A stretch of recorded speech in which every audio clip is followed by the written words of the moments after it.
Alrighty, welcome back, everyone. We just talked about the Penn State and Georgia games, a couple of just outright beatdowns in those two games that a lot of us expected to be just a little bit closer, including myself. But let's jump into the last segment here, and there's plenty still to get to. So let's do a little bit of a whip around a million different things that we'll jump into. So let's get in real quick and let's start with that Oklahoma game on Friday. We'll do a couple of Friday games and then work our way through the Saturday slate. But OU gets a dominating win over Temple.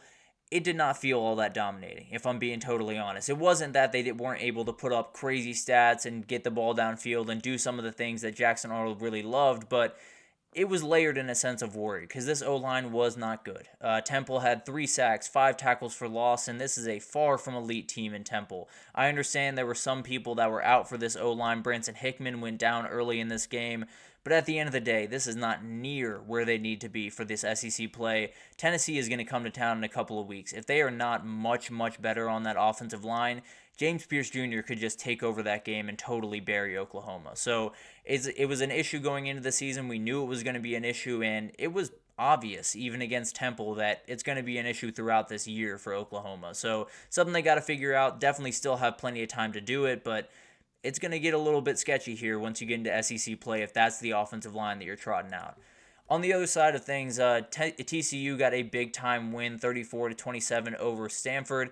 This was a sloppy game, pretty much start to finish. Ashton Daniels was a little bit all over the place at times. Alec Ayomanyor was impressive. He is always impressive every time he's on the football field. But overall, this TCU team is just more complete. Cam Cook had a late touchdown to win it. Overall, TCU was really rough. 100 yards penalties. The running game was good at times, but definitely was stifled at times. I think overall, both these teams came out of this one not feeling super great. I think there were a number of things that they want to clean up, and obviously TCU gets the win, so that subsides some things, but definitely plenty of things to fix for the Horned Frogs. But moving on to the big upset of the weekend, Vanderbilt gets one over Virginia Tech 34-27 in Nashville, and this one came down to the quarterbacks. Frankly, this was the only game of the weekend that was won by a double-digit underdog. 56-1 were the double-digit favorites in this weekend, and we could get one later tonight with Boston College beating Florida State possibly, but as of right now, that is outright insane and a true testament to what Vandy was able to do. And it comes down to the guy that was calling all the shots for this team. Diego Pavia put on a show. It was 12 for 16 passing, but 294 total yards, 194 on the ground, 3 touchdowns, 2 through the air, 1 on the ground. He was all over the place. He made every single play that you possibly could want as a Vandy fan. And then on the other side of things, Virginia Tech could not run the ball, and it included Kyron Jones. He had 16 carries for 19 yards, so even though he went 22 for 33, 300 yards passing, 2 touchdowns, 1 INT, but overall a relatively okay passing day, couldn't get anything going on the ground. And as we all know, that's the place that Kyron Jones really separates himself as a player, so needed that badly and did not get it, and went down with a calf injury late in this game. Don't know the status on him going into week 2, but definitely something to watch as they go into, I believe, playing Old Dominion, so definitely going to be one to watch there. Then there were a number of other teams that barely staved off some upsets that we'll get to here in a minute, but a huge win for this team in Vandy, for this team, for Virginia Tech. They have a lot to figure out. There's no two ways about that. Aren't out of the ACC by any means because of how the ACC played this past weekend, so they're still in the thick of things for the ACC, but as of right now, it looked very, very ugly on Saturday, and I don't know if this team is quite what I thought they were going to be coming in. I might have just been a little bit wrong about this Virginia Tech team. The other upset was a little bit more dominating fashion. I realize now I've forgotten to change that picture. I apologize for that. But UNLV knocks off Houston 27-7. I don't know how this happened, frankly, but UNLV is a really good team. I do know that. They did a really, really good job. Donovan Smith on the other side of things for Houston, 2 picks, 38 total yards rushing for Houston in this game. Their leading receiver had 57 total yards. it was gross from start to finish for Houston offensively, and UNLV was able to do just enough. It wasn't even that pretty of a game from UNLV. Matthew Sluka made enough plays, but it was not all that pretty, and they still beat that Houston team by 20 points. So gives you an idea of what that UNLV team is capable of, and definitely a very interesting team to watch throughout this season. But let's get to some close calls because a lot of teams just escaped. South Carolina beats Old Dominion 23-19, and this one was bad. South Carolina looked outright terrible on offense. 114 yards passing, had 3.1 yards per carry, ran the ball 56 times in this game because they know they can't pass the ball. It's going to be a very, very rough season if this is the way they're going to go about business. And the only 2 touchdowns that South Carolina scored came because Old Dominion fumbled the ball with inside the 10. So one big mistake taken away from this game, and South Carolina comes out on the wrong side, and they are the story of the weekend. So a very, very tough performance. They have Kentucky, and then they have LSU coming up. Does not get easier. It could be a very, very ugly couple of weeks for Shane Beamer and the Gamecocks, and maybe just an ugly season overall. Who knows? But moving on, UCLA was able to get a win over Hawaii 16-13. This one was gross. UCLA was down for the vast majority of this game, down 7-0 at half, trailed 13-10 before Braden Schrager threw a pick that let UCLA back in this game. Overall, this was just bad offensively. Ethan Garbers was all over the place. He was their leading rusher on a team that has TJ Harden on it. That's absolutely ridiculous. He had 9 carries for 9 yards in this game. Cannot happen again. And overall, Hawaii very likely could have won this game, but just left a couple of points on the table. For UCLA, it might just get ugly over the next couple of weeks. They have a bye week. They have Indiana, LSU, Oregon, Penn State. It's going to get really, really rough for this team over the next little bit, and it's going to be a tough start to the Deshaun Foster era over there in LA. Northwestern got a win, I suppose, over Miami of Ohio 13-6. This obviously was an absolutely gross game. There's no two ways about that. Both teams had a missed field goal. Notre Dame had 2 fumbles. Miami of Ohio had 2 picks. Mike Wright and Cam Porter were the only offense that Northwestern had to speak of overall, and that was them running the ball, not Mike Wright throwing the ball by any means. So very, very ugly performance, and this was a number of performances for Big Ten teams throughout this week.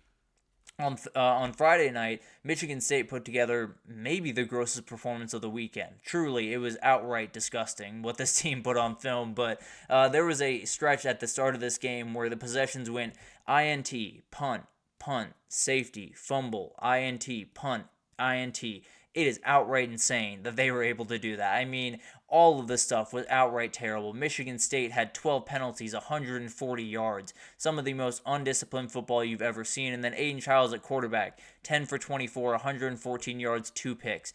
They were very lucky to win this game. This was outright ugly, and pretty much every aspect of this game was ugly. There's very hard ways to find a good thing for Michigan State coming out of this one, and they do not get to rest very often, so it's going to be really interesting to see what this team can do throughout the rest of the season. I think Aiden Childs is plenty talented, but until he stops throwing the ball just downfield pretty much every time, he's going to have a problem. So it's going to be interesting to watch him develop, but moving on, Wisconsin escaped one as well against Western Michigan 28-14. Ches Malusi and Tawee Walker did just enough in the run game, only had 192 passing yards. The leading receiver was Will Paulding, obviously, with 60 yards, but they got enough on the ground to get this one, and frankly, that muff punt from Western Michigan did them a ton of favors because Wisconsin won pretty much every aspect of this game. If you look at the stat sheet, you would think Wisconsin won pretty comfortably, but they just could not finish. They didn't do anything well in the red area. They didn't do anything well when it comes down to the points where you really need to execute, especially in the Big Ten. So it's going to be interesting to watch that team develop, but that was a rough performance to start things off for Luke Fickell in that second year. And then we had Iowa. Oh, excuse me, I got these a little bit out of order. But Iowa State, I do want to get you guys a little bit ready for that Cyhawk game that's coming up this weekend. Iowa State beats North Dakota State 21-3. This one was weird. Iowa State scored 48 seconds into this game, and they didn't score again until right before halftime. And this game was really short. There were only 16 possessions in the entire game. And in the first half, North Dakota literally had a drive that went 12 minutes.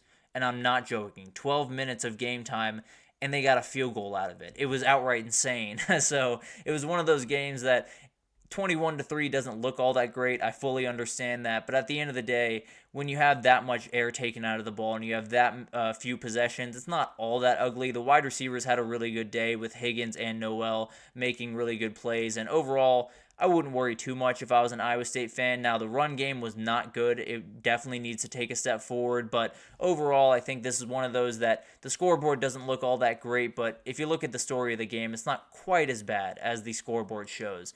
And then we had Iowa scoring points for the first time in a very long time. That was wild to watch for sure. It was one of those things that was really, really incredible from this team. I think there was a great stat that I saw. Reese Vanderzee, a very talented freshman wide receiver, had 5 catches, 66 yards, 2 touchdowns. In fact, Iowa had more wide receiver touchdowns in the second half of this game than they had the entirety of 2023. That is outright ridiculous, and it shows you where they were at offensively the last little bit, and maybe they're turning a little bit of a corner. I'm still very, very skeptical, but at the end of the day, over 240 yards on the ground and passing, got to feel pretty good about that. So a good performance from Iowa. You set up a great game in Iowa City next week against Iowa State, but this one's going to get a little bit interesting. I can almost promise you that.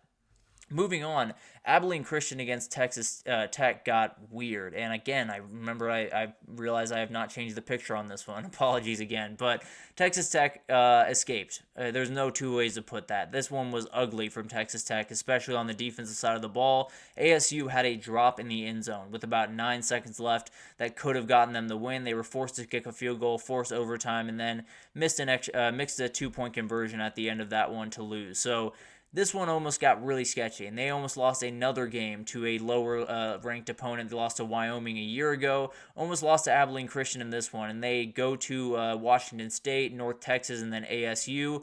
We'll see what they can do, but as of right now, this Texas Tech team looks all over the place at the very least. And then finally, we have a game tonight. I was going to preview this game in full length.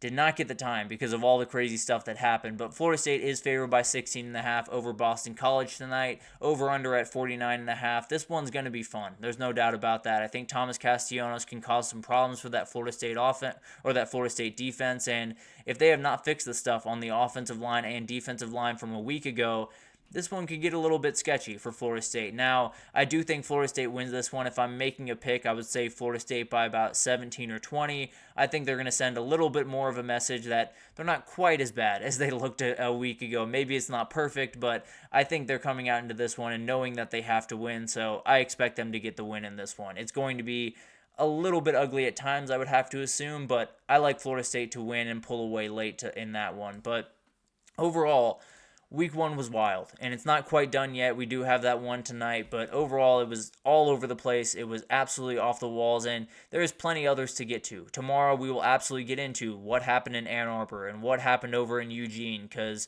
those were very, very weird. We'll get into the dominance that happened in Austin and in Tuscaloosa and in Oxford and in Auburn, Alabama. A ton of really, really good performances all around the country, but we'll do probably another whip around tomorrow just to give everyone a final thing for Week 1, and then we're on to Week 2. It's a very, very quick-moving season, but we're underway. Cannot wait to get into the rest of this thing, and Week 1 definitely delivered. Not necessarily the big-time upsets we were looking for, but some really, really good games, and we got another great week in Week 2. So we'll break that down when it comes, but that'll do it for this edition of the GSMC College Football Podcast, brought to you by the GSMC Sports Network. Your support means a lot to us, so please remember to subscribe to the show, leave a positive review. It does make a huge difference for us. Also, follow us on Facebook, Twitter, TikTok, Instagram, all the social pages for all the content and updates you could possibly need. We have really incredible people doing awesome work across every sport you could want. So if you're an NFL guy as well as a college football guy, we have you covered. If you love tennis, we probably have you covered one way or the other. So no worries. Anything you need in the world of sports, come on over to GSMC and we have you totally covered. But thank you once again for listening, and I will see you guys tomorrow.